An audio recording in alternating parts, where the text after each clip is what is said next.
পঞ্চম অধ্যায় কর্মসন্ন্যাস যোগ। অর্জুন উবাচ সন্ন্যাসং কর্মণাং কৃষ্ণ পুনর্যোগং চ সংশোষি যচ্ছ্রেয় এতয়োরেকং তন্মে ব্রহ্মে সুনিশ্চিতম। অর্জুন বললেন, হে শ্রীকৃষ্ণ, প্রথমে তুমি আমাকে কর্মত্যাগ করতে বললে এবং তারপর কর্মযোগের অনুষ্ঠান করতে বললে। এই দুটির মধ্যে কোনটি অধিক কল্যাণকর তা সুনিশ্চিতভাবে আমাকে বলো। ভগবদ্গীতার এই পঞ্চম অধ্যায়ে ভগবান বলছেন যে শুষ্ক জ্ঞানের মানসিক জল্পনা কল্পনার থেকে কৃষ্ণ ভাবনাময় ভক্তিভাবমূলক কর্ম শ্রেয়, কারণ এই ধরনের কর্ম অপ্রাকৃত এবং তা সাধন করার ফলে মানুষ কর্মফলের প্রতিক্রিয়া থেকে মুক্ত হয়। দ্বিতীয় অধ্যায়ে আত্মার প্রাথমিক জ্ঞান এবং জড়জগতে তার বন্ধনের কারণ বর্ণনা করা হয়েছে এবং বুদ্ধিযোগ বা ভক্তিযোগের অনুশীলনের ফলে কিভাবে সেই বন্ধন থেকে মুক্ত হওয়া যায় তাও ব্যাখ্যা করা হয়েছে। তৃতীয় অধ্যায়ে ব্যাখ্যা করা হয়েছে যে যিনি শুধু জ্ঞানের স্তরে অধিষ্ঠিত রয়েছেন তার আর কোনো কর্তব্য নেই। চতুর্থ অধ্যায়ে ভগবান অর্জুনকে শিক্ষা দিয়েছেন যে সব রকমের যজ্ঞই জ্ঞানে পরিসমাপ্তি হয়। তবে চতুর্থ অধ্যায়ের শেষে ভগবান অর্জুনকে উপদেশ দিলেন পূর্ণ জ্ঞানে অধিষ্ঠিত হয়ে মোহমুক্ত হয়ে যুদ্ধ করতে। সুতরাং একই সঙ্গে এভাবে ভক্তিভাবমূলক কর্মে নিয়োজিত হতে এবং জ্ঞানে অধিষ্ঠিত হয়ে কর্ম পরিহার করতে পরামর্শ দিয়ে শ্রীকৃষ্ণ অর্জুনকে বিভ্রান্ত করেছিলেন আর তাকে সিদ্ধান্ত গ্রহণে বিচলিত করে তোলেন। অর্জুন বুঝতে পেরেছিলেন যে জ্ঞানের প্রভাবে কর্মত্যাগের অর্থ হচ্ছে ইন্দ্রিয় সুখ ভোগের জন্য যে সমস্ত কর্ম তা থেকে বিরত থাকা। কিন্তু কৃষ্ণ ভাবনায় ভাবিত হয়ে ভক্তিযোগ সাধন করার জন্য যদি কর্ম করা হয় তাহলে কর্মত্যাগ করা হলো কি করে? তিনি মনে করেছিলেন জ্ঞানের প্রভাবে কর্মত্যাগ অর্থাৎ সন্ন্যাস হচ্ছে সব রকমের কর্ম থেকে বিরত হওয়া, কারণ কর্ম ও ত্যাগ তার কাছে অসঙ্গতিপূর্ণ বলে মনে হয়েছিল। সাধারণ মানুষের মতো তিনিও বুঝতে পারেননি যে পূর্ণ জ্ঞানে অধিষ্ঠিত হয়ে যে কর্ম করা হয় তা কর্মফল থেকে মুক্ত এবং তাই তা অকর্ম। সুতরাং তিনি ভগবানকে প্রশ্ন করেছেন পরমার্থ সাধনের জন্য তিনি কি সর্বতোভাবে কর্ম পরিত্যাগ করবেন না পূর্ণ জ্ঞানে কর্ম করবেন। শ্রী ভগবান উবাচ সন্ন্যাস কর্মযোগশ্চ নিঃশ্রেয়স্করা বুভো তয়স্ত কর্ম সন্ন্যাসাৎ কর্মযোগ বিশিষ্যতে। পরমেশ্বর ভগবান বললেন, কর্মত্যাগ কর্মযোগ উভয়ই মুক্তিদায়ক, কিন্তু এই দুটির মধ্যে কর্মযোগ কর্ম সন্ন্যাস থেকে শ্রেয়। ইন্দ্রিয় তৃপ্তির জন্য যে সকাম কর্ম করা হয় তা মানুষকে জড়বন্ধনে আবদ্ধ করে রাখে।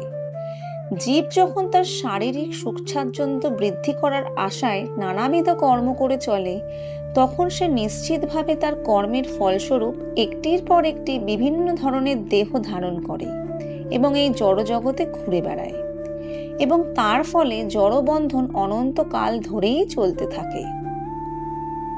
জ্ঞানময় কর্ম মানুষের প্রকৃত জ্ঞানের প্রগতিকে শক্তিশালী করে। কৃষ্ণ ভাবনায় ভাবিত না হয়ে কেবল সকাম কর্ম ত্যাগ করলেই বদ্ধ জীবের হৃদয় কলুষমুক্ত হয় না। যতক্ষণ পর্যন্ত হৃদয় সম্পূর্ণরূপে কলুষমুক্ত না হচ্ছে ততক্ষণ সকাম কর্মের স্তরে কর্ম করতে হয়। কিন্তু কৃষ্ণ ভাবনাময় কর্ম সাধিত হলে তা আপনা থেকেই কর্মফলের বন্ধন থেকে মানুষকে মুক্ত করতে সাহায্য করে এবং তখন তাকে আর এই জড়জগতে ফিরে আসতে হয় না। তাই কৃষ্ণ ভাবনাময় কর্ম সর্বদাই কর্মত্যাগের থেকে শ্রেয়, কেননা কর্মত্যাগ থেকে পতনের সম্ভাবনা থাকে। জ্ঞেয় স নিত্য সন্ন্যাসী যো ন দেষ্টি ন কাঙ্ক্ষতি নির্দ্বন্দ্ব হি মহাবাহ সুখং বন্ধাৎ প্রমুচ্যতে। হে মহাবাহ, যিনি তার কর্মফলের প্রতি দেশ বা আকাঙ্ক্ষা করেন না তাকেই নিত্য সন্ন্যাসী বলে জানবে। এই প্রকার ব্যক্তি দ্বন্দ্বরহিত এবং পরম সুখে কর্মবন্ধন থেকে মুক্তি লাভ করে। যিনি পূর্ণরূপে কৃষ্ণ ভাবনাময় তিনিই হচ্ছেন প্রকৃত ত্যাগী। কারণ তিনি কর্মফলের প্রতি বিতরাগ বা অনুরাগ যে কোনো দিক থেকেই সম্পূর্ণভাবে নিরাসক্ত।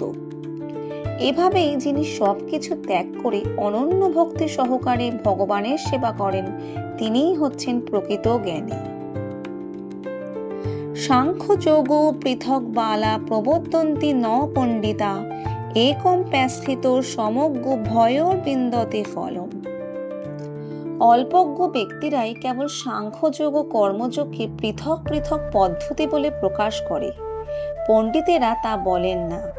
উভয়ের মধ্যে যে কোনো একটিকে সুষ্ঠুরূপে আচরণ করলেই উভয়ের ফলই লাভ হয়। যৎ সাংখ্য প্রাপ্যতে স্থানং তচ্চৈগরপি গম্যতে একং সাংখ্যং চ যোগং চ পশ্যতি স পশ্যতি। যিনি জানেন সাংখ্যযোগের দ্বারা যে গতি লাভ হয়, কর্মযোগের দ্বারাও সেই গতি প্রাপ্ত হওয়া যায়, এবং তাই যিনি সাংখ্যযোগ ও কর্মযোগকে এক বলে জানেন, তিনিই যথার্থ তত্ত্বদ্রষ্টা। সন্ন্যাসস্তু মহাবাহ দুঃখমাপপ্তম যজ্ঞত যোগযুক্ত মুনির ব্রহ্মণ চিরেনাধিগচ্ছতি। হে মহাবাহ, কর্মযোগ ব্যতীত কেবল কর্ম ত্যাগ রূপ সন্ন্যাস দুঃখজনক, কিন্তু যোগযুক্ত মুনি অচিরেই ব্রহ্মকে লাভ করেন। সন্ন্যাসী দুই প্রকারের, মায়াবাদী ও বৈষ্ণব। মায়াবাদী সন্ন্যাসীরা সাংখ্য দর্শন অধ্যয়ন করেন, আর বৈষ্ণব সন্ন্যাসীরা বেদান্ত সূত্রের যথার্থ ভাষ্য শ্রীমদ্ ভাগবত দর্শন অধ্যয়ন করেন। মায়াবাদী সন্ন্যাসীরাও বেদান্ত সূত্র অধ্যয়ন করেন, কিন্তু তারা তা অধ্যয়ন করে শ্রীপাদ শঙ্করাচার্যের শারীরিক ভাষ্যের পরিপ্রেক্ষিতে। শ্রীমদ্ ভাগবত অনুসরণকারী বৈষ্ণবেরা পাঞ্চরাত্রিকে বিধি অনুসারে ভক্তিমার্গে ভগবানের সেবা করেন। তাই বৈষ্ণব সন্ন্যাসীরা চিন্ময় ভগবত ভক্তিতে নানাবিধ কর্তব্য পালন করেন। বৈষ্ণব সন্ন্যাসীদের জড়জাগতিক কর্তব্যকর্ম সাধন করার কোনো প্রয়োজনীয়তা নেই, কিন্তু তবুও ভগবানের সেবা করার জন্য তারা নানা রকম কার্যকলাপের অনুষ্ঠান করে। এভাবেই আমরা দেখতে পাই, যারা ভক্তি সহকারে ভগবান শ্রীকৃষ্ণের সেবা করে চলেছেন, তারা ব্রহ্মজ্ঞান অনুসন্ধানী সন্ন্যাসীদের থেকে অনেক উচ্চ মার্গে রয়েছেন। এই সমস্ত ব্রহ্মবাদী জ্ঞানীরাও বহু জন্মের পরে কৃষ্ণ ভাবনামৃত লাভ করেন।